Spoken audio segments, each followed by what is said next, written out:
This week, you're going to prioritize yourself and your goals. Welcome to part one of my series, From Basic to Babbage in Less Than 30 Days. I'll be sharing weekly principles with you that you will need to be focusing on and internalizing as your belief system and following because, we're going to become a baddie in less than 30 days by following certain principles and adjusting our routine. We'll start with principle number one, which is prioritizing yourself and your goals. This week, I want you to start setting weekly goals in various areas of your life, depending on what you want. I want you to identify right now what you want to achieve this week. It can be small goals. What things you need to be doing this week that will bring you closer to your goals? How do you want to feel this week? What are the things that you should be doing in order to achieve your goals and the feeling state? That leads me to my next point, saying no. Saying no when you want to say yes. If you have a bunch of shit to do and yet somebody else wants you to spend time with them and pay attention to them or help them out because they have nothing else to do and they want to chill, or they're not as occupied as you are, you will stop people pleasing and you will say no. Because by helping other people when you don't really want it and putting your goals aside, that's actually betraying oneself, and a baddie doesn't do those things. So you need to be careful here. If you truly want to help someone and spend time with them, by all means go. But if you're doing it in order to get validation or approval from other people, then you're off track. That leads me to my third point.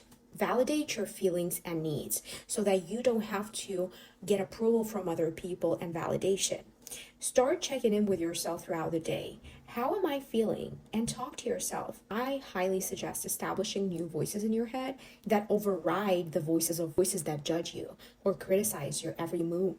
We have those voices that come from our parents, honestly, and those are so nasty. I want you to establish a contrasting voice in your head that is going to sit the asses of those voices down. Those are not you. Those sabotage you, your every move throughout the day. So your ability to stop negative and limiting thought patterns depends on how much you yourself identify with those limiting voices. When you have a contrast, like I said, of conscious voice that wants the best for you and the unconscious that wants to keep you in the past, you have an easier time to be successful and not sabotage your progress. Principle number 4, redefine failure. Every failure actually has two meanings, positive and negative. And depending on which one you focus on is what you're going to experience in the next moment, because your assumptions create reality. And a baddie fucking knows this. Even if she experienced some failures or she doesn't feel as confident, allows herself to look at the situation from a different lens, okay? That benefits her and her growth. That's not going to negatively impact her next moment, because remember, whatever you're feeling right now is creating your next moment, okay? And a baddie fucking knows that. Now, failures happen so we learn something, right? About ourselves, some truth that we were neglecting or did not understand before. Start seeing them as an opportunity to go harder on your self-belief and self-concept. Nothing is set in stone, and a baddie remembers it. How you perceive you and how you react to things is what's creating your next experience. Get a hold of your reactions. Now, in the very last principle I'm going to share with you, and the thing that you need to focus on this week, I'm going to share a quote here from Alan Watts. This is one of my favorite ones. I've been affirming this one for the past 4 years, and it works wonders. In order to shift states, you have to repeat this one like as many times as you want, so that it becomes your belief too. You are under no obligation to be the same person you were 5 minutes ago. Contemplate this one.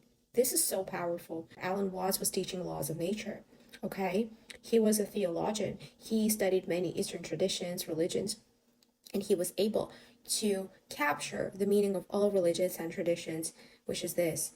Repentance means a radical change of attitude, hence why you are under no obligation to be the same person you were 5 minutes ago. You are proving it to yourself. You're not proving it to anybody. Understand this, because the universe doesn't really care. Whatever you feel and the assumption you make create a certain vibration frequency that is going to match you with the reality and situations, people's behaviors that are in alignment with that state. So realize that you can snap out of any state. Even if you were sad 5 minutes ago, that's already in the past. You are here now, okay? Be present. The more you entertain feelings of not enough, or feelings or beliefs that are limiting you in any way, shape, or form, that becomes your comfort zone. And then you start sabotaging yourself even more. And then the possibility of growth is non existent, far away from you. Now, challenging your feelings and switching states as if nothing happened, because universe don't care really what the feeling is, it will bring more of it. You get me? Just fucking internalize the law of nature. A bad bitch know this. Trick your brain into snapping out of limiting beliefs and feeling states. Allow yourself to be sad and then switch as if nothing happened, okay? I love you, bitch. Let me know in the comments what you think, and you got this. Remember these? I'm gonna leave in the description all the principles so that you can come back to it. And yeah, I fucking love you.